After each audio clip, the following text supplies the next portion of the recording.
안녕하십니까. 박은탁TV입니다. 만일 미국이 근본 이자를 하지 않으면 결국 암호화폐가 달러화를 대체할 것으로 보입니다. 지난 금요일 하루 만에 암호화폐가 20% 폭락했으나 회복하고 있습니다. 비트코인은 지금까지 434회의 폭락을 맞았으나 건재하고 있고 이더리움이라고 하는 비트코인의 대안이 떠올랐습니다. 미국이 근본 이자를 하지 않고 계속 허공에서 달러화를 인쇄한다면 결국 암호화폐가 달러화를 대체해버릴 것으로 보입니다. 방송 시작하겠습니다. 구독 버튼, 알람벨 버튼, 좋아요 버튼 부탁드립니다. 비트코인이 금요일 하루 만에 46,000달러까지 20% 폭락했고 토요일 49,000달러까지 회복하고 있습니다. 금요일 오후에 뉴욕 월가에서 미국 중앙은행 연준 파웰 의장이 12월 15일에 일찍 테이퍼링을 발표할 것이고 내년 6월 금리 인상에 관한 거의 만장일치에 가까운 합의가 도출되고 있다는 소식에 비트코인을 비롯한 모든 암호화폐가 폭락을 거듭했습니다. 그런 다음 자정부터 토요일 아침 이른 시간까지 전통적으로 유동성이 많지 않은 아시아장에서 한 명 이상의 거래자가 레버리지를 사용해서 청산에 들어가는 바람에 비트코인이 42,000달러까지 떨어졌으나 지금은 200일 이동평균선에서 지지를 받고 5만 달러 가까이 지금 49,100달러까지 회복하고 있습니다. 금요일 이렇게 폭락했으나 200일 이평선에서 딱 지지를 받고 지금 회복하고 있는 모습입니다. 이 폭락은 위험 회피의 또 다른 신화일 뿐입니다. 인플레이션 때문에 중앙은행들이 통화를 긴축해서 위험 자산으로 들어가는 유동성을 줄이고 있고 시장이 미래의 금리 변동을 위험 자산 가격에 반영하고 있습니다. 오미크론 변종도 위험 회피 성향을 강화하고 있습니다.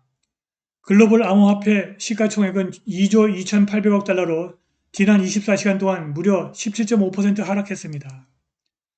마지막 날의 총 암호화폐 거래량은 2,360억 달러였습니다. 비트코인은 모든 암호화폐 시가총액의 38.68%를 차지하고 있습니다.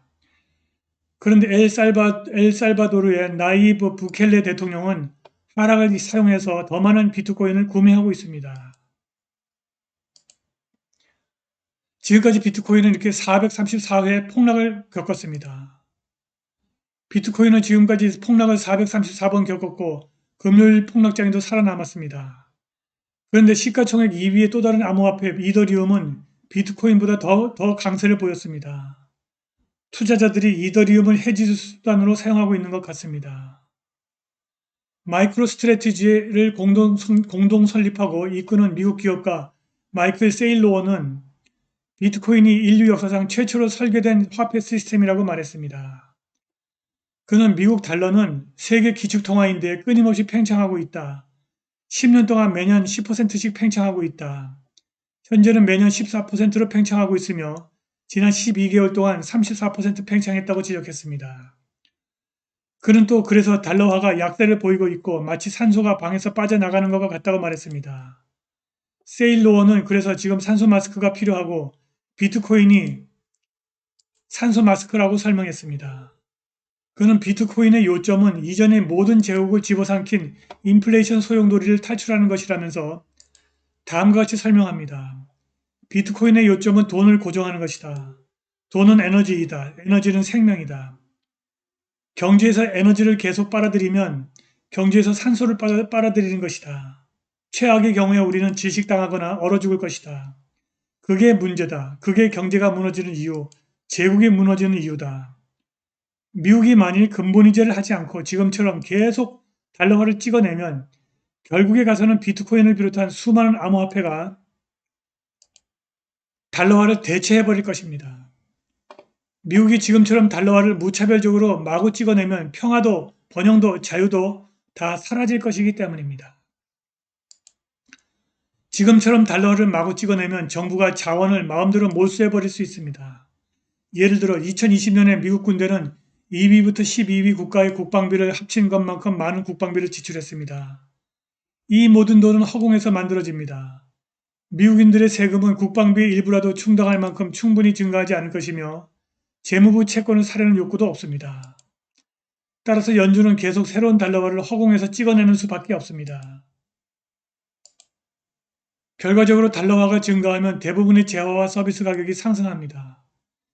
결국 인플레이션이라고 하는 숨겨진 세금을 통해서 미국인을 빈곤하게 만듭니다. 정부가 마구 찍어낸 달러화로 시장에 개입하는 정부의 파괴력을 은폐할 수 있습니다. 임의적으로 낮은 이자율을 통해서 좀비 회사를 비즈니스에 유지하는 것은 자본이 덜 생산적인 용도로 잘못 할당된다는 것을 의미합니다. 미국 노동 비용을 인위적으로 높이고 미국 생산성을 감소시키며 사업 소득을 낮추는 노동법이 있습니다. 일부 근로자는 최저임금 및 의무적 혜택 패키지를 통해서 시장에서 임금이 책정됩니다. 노동자의 생산성이 임금을 결정하지 않기 때문에 사업 확장을 위해서 투자할 자금이 적습니다. 새로운 사업의 시작은 지양됩니다. 모두를 위한 무언가가 있습니다. 정부가 금전적으로 부풀려진 GDP 수치, 인위적으로 억제된 소비자 물가지수 통계, 증가한 실업수당, 기타 정부 프로그램 및 조작된 데이터로 경제 현실을 숨기고 있습니다. 그리고 가장 중요한 것은 정부가 허공에서 찍어낸 달러화로 미국인의 자유를 위협하고 있다는 것입니다. 정부가 규칙에 무제한 집행자를 매수하기에 충분한 달러화를 인쇄할 수 있습니다. 더 많은 IRS 요원, OSHA, Occupational Safety and Health Administration 임의 규칙을 수행하기 위한 더 많은 에이전트, 환경보호국이 임의로 설정한 새로운 환경규정 법률을 시행하기 위한 더 많은 대리인을 고용할 수가 있습니다.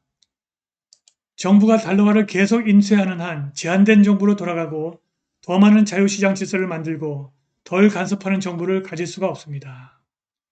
건전한 달러화가 자유사회를 보장하는 것은 아니지만 건전한 달러화 없이는 자유사회는 아예 불가능합니다. 근본이제만으로도 정부, 독재자, 정당, 압력단체의 야망과 음모를 제압하고 화폐의 구매력을 확보할 수 있습니다. 근본이제는 19세기 자유를 사랑한 지도자들이 건전한 돈이라고 불렀던 바로 그것입니다. 복지, 평화, 자유 및 민주주의를 향한 진화를 방해하는 세력은 근본이제를 혐오했습니다. 그들의 눈에 근본이제는 그들이 파괴하려는 모든 교리와 정책의 수호자였습니다. 고전적이거나 정통적인 근본이제만으로도 통화를 부풀리는 정부의 힘을 진정으로 효과적으로 견제할 수가 있습니다. 이러한 변화가 없다면 비트코인과 이더리움을 비롯한 수많은 암호화폐들이 결국 달러화를 대체해버릴 것입니다. 근본이제가 아니면 암호화를 멈추게 할 수 있는 것은 아무것도 없습니다. 오늘 방송은 여기까지입니다. 감사합니다.